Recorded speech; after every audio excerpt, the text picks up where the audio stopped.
Jinkos menlag var quertimant, lan goris nesnessa crofel sota dado, in a fadi, lan gor dallata, loal masculag lo lescutas culag, parmen fral, dema stmeri frasati, dad silolella, lor kipel, skog sodri graga, quetraj nada sodal, despu dos nanidi kra bled. Tell me, am I a daughter of love?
Jinto, look ahead. What?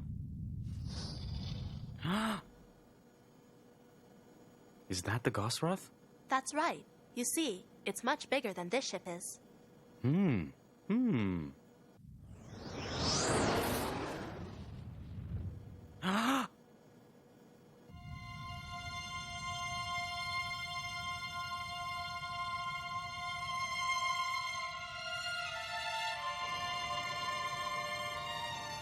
Wow. It's huge. Immense. So, you noticed. Well, it's tough from a distance, out in space. See, you've got your extra sensory system, which makes a difference. Well, don't look that way. Not with pity. It's just one way we humans are different. Yes, you're right. And therefore, I'll allow you extra time to observe it. Thank you. You're being very kind.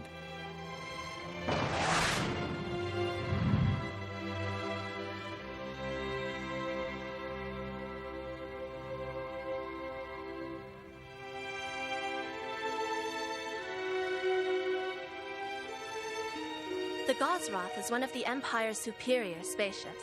It has a length of 12.82 West Stage. Is that all?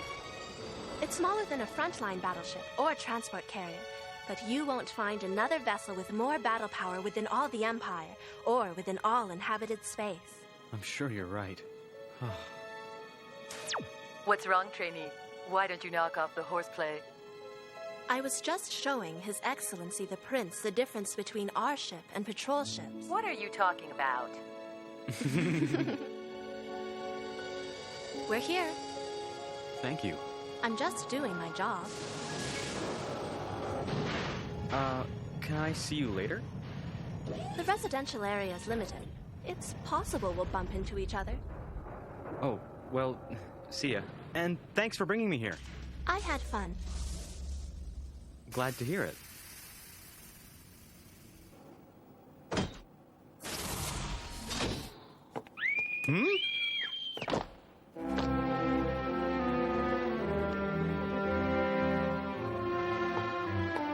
We are very pleased to welcome you aboard, Your Excellency. I am Captain Lekshu of this ship Gosroth.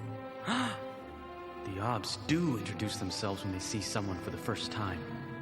I'm Prince Jinto of the Count Lin Sun Rock Hide. I'll be depending on you to get me to the capital. You are in good hands. Let's prepare for launch. All engines are stable. The ship's pressure is normal.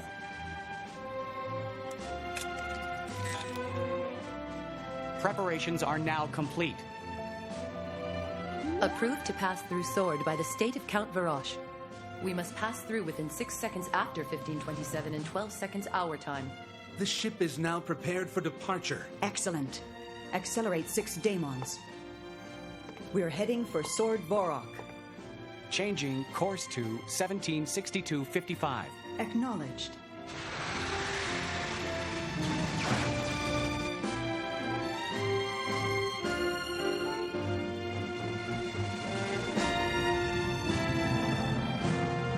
The course direction is now finalized.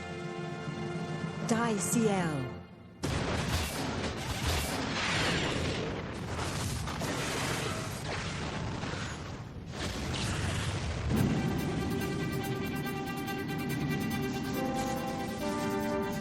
All the engines are now stable. 3 minutes till we reach Sword. Space-time shots. Space-time shot generator stable. Space-time shots confirmed. So, we're about to travel through space of a different dimension, aren't we? That is true. Oh. But you won't notice much difference while in this spaceship. There will be no vibration. The only difference will be a shift in color to a dull gray. 1 minute till we reach Sword. Start the countdown from 15 seconds. Yes, Captain.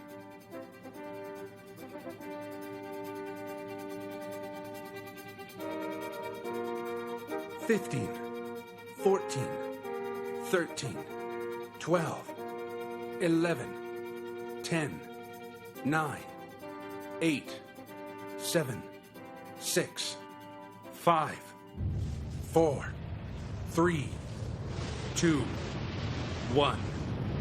Passing through. Confirm position. Did you know that we are completely unaware of our location, where we exist? Huh? What do you mean by that? When converting from space to plane space, we can only assume our position through theoretical probabilities. Are you aware of the term theoretical probabilities? Something like random guess? That is quite accurate. Sword frequently presents incomplete spiral curves on the side of the plane space, but we have no idea as to what part of that curve will come out of. Finished confirming position on the right shore, 117 and 90. Acknowledged. Bring up the plane image for me. Positioned for transfer at 28 degrees. Please compute the route. Our destination is the Sword in Sufugnov. Computation complete. Acknowledged. I'll just leave the rest to you, Laria. Stay en route. Yes, Captain. I suspect the rest of our operation will bore Your Excellency, even if it is your first time. I'm having some trouble getting used to that excellency bit. And why is that? I've got no idea how I should behave as a nobleman. How to behave? Am I behaving strangely? Strangely? I mean, are feudal lords expected to be arrogant? Sometimes they are forgiven for being arrogant. However, they don't leave a very good impression. Is that right? Then my behavior isn't so strange after all. Well, it's better than being arrogant. You appear quite tired. Not really. I'll have someone show you to your room. How about the young trainee who escorted you here earlier? Oh, the trainee. Isn't she also a noblewoman? She's not. That's strange. She certainly seemed like a genuine noble person. Don't you know who she is? No. Who is she? Someone I should have heard of?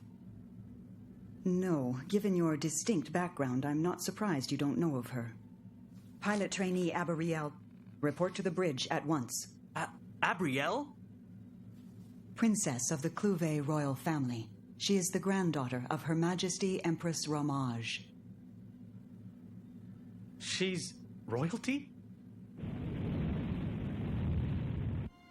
I had gotten quite used to embarrassments over the years, but I had never faced an embarrassment as huge as the one I'm facing now.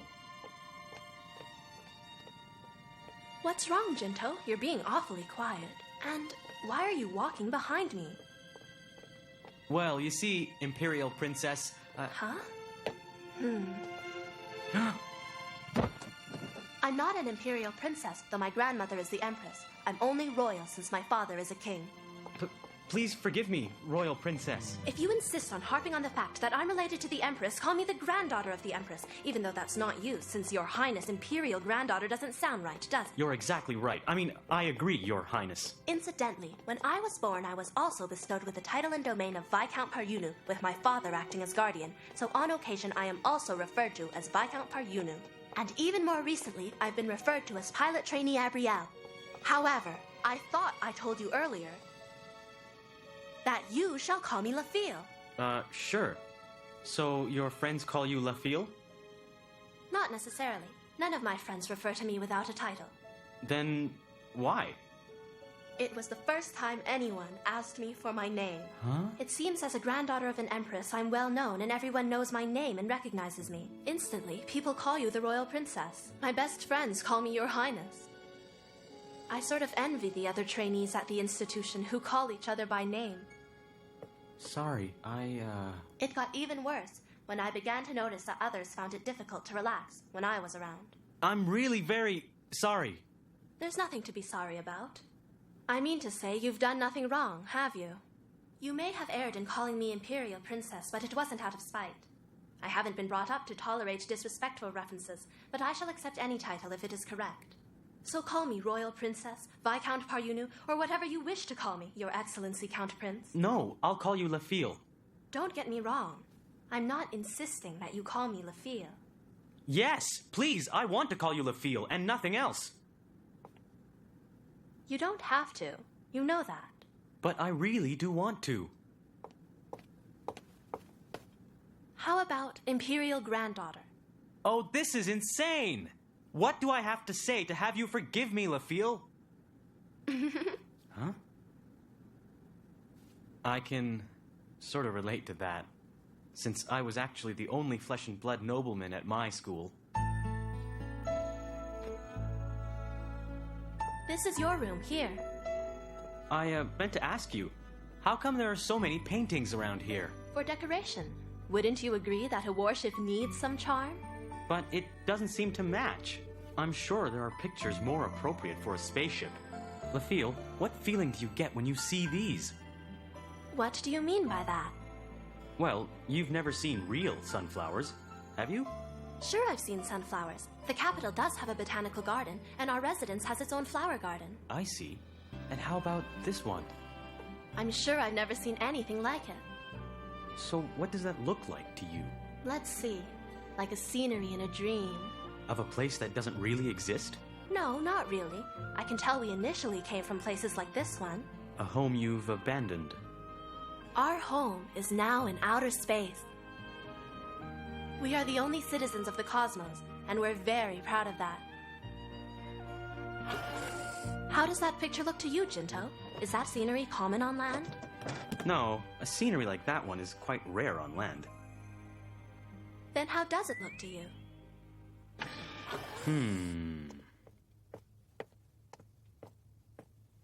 Whenever I see a blue sky like that, I remember my mother who died. Huh? I was once told when I was little that my mother had gone to the skies. Your mother? But aren't you... I thought you were the son of a father.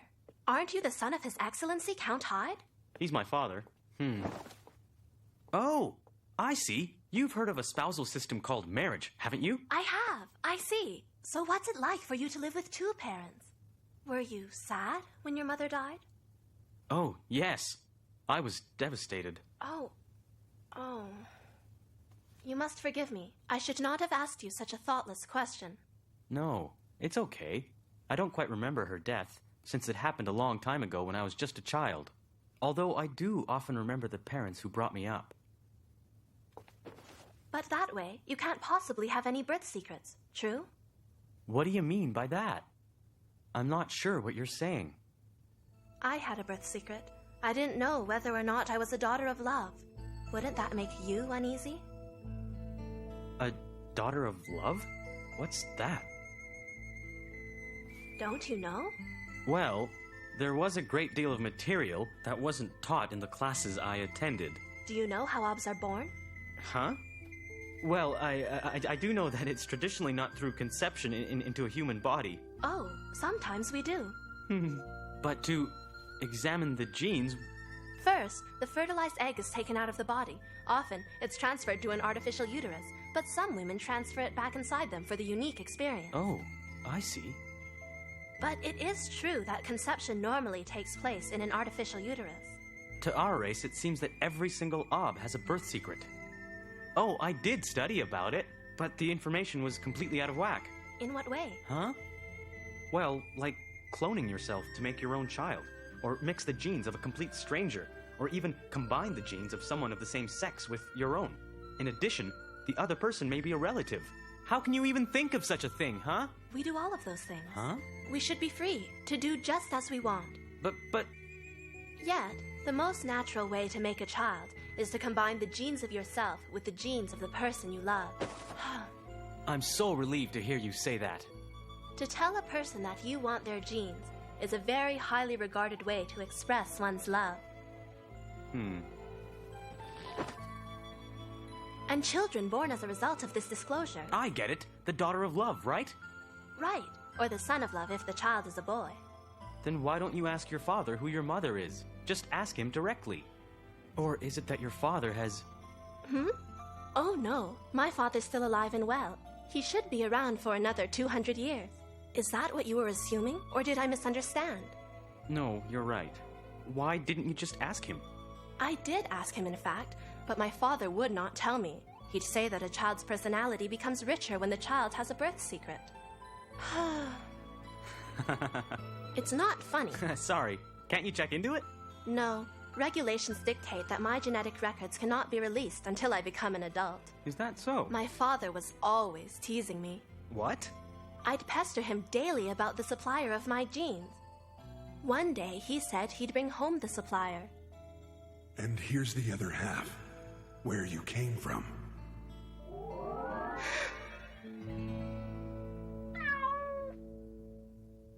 She was the cat we owned. You didn't believe that, did you? What do you expect? I was only 8 years old.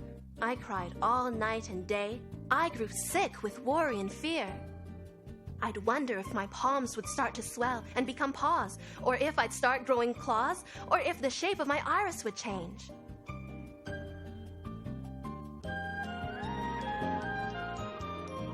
Holia was a great little cat, but I didn't want her to be half of my origin. What I also couldn't stand was thinking what a weirdo my father was to have his child with a cat.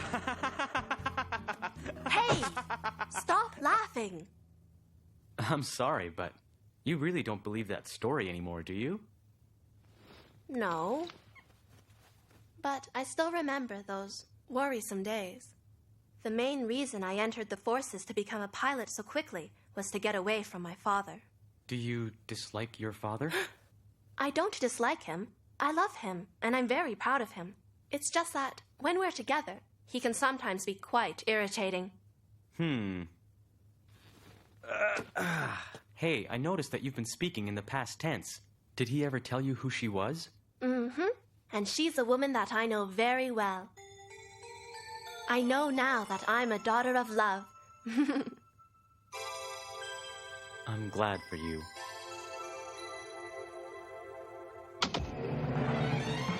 At that time, we had absolutely no idea that a long, long war was about to begin.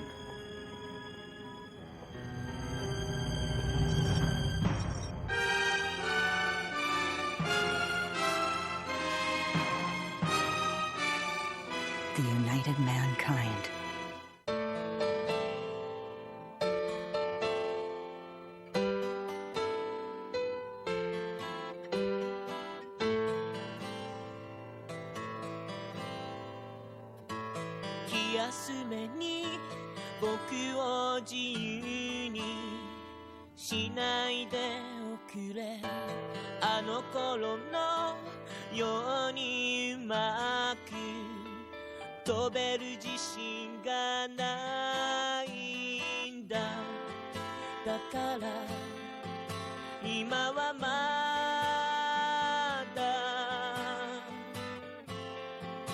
鳥かごの中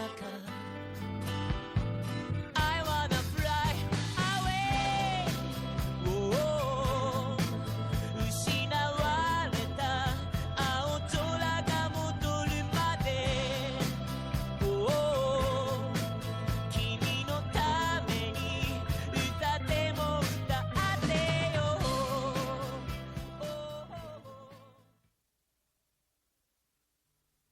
Now, go on, get moving.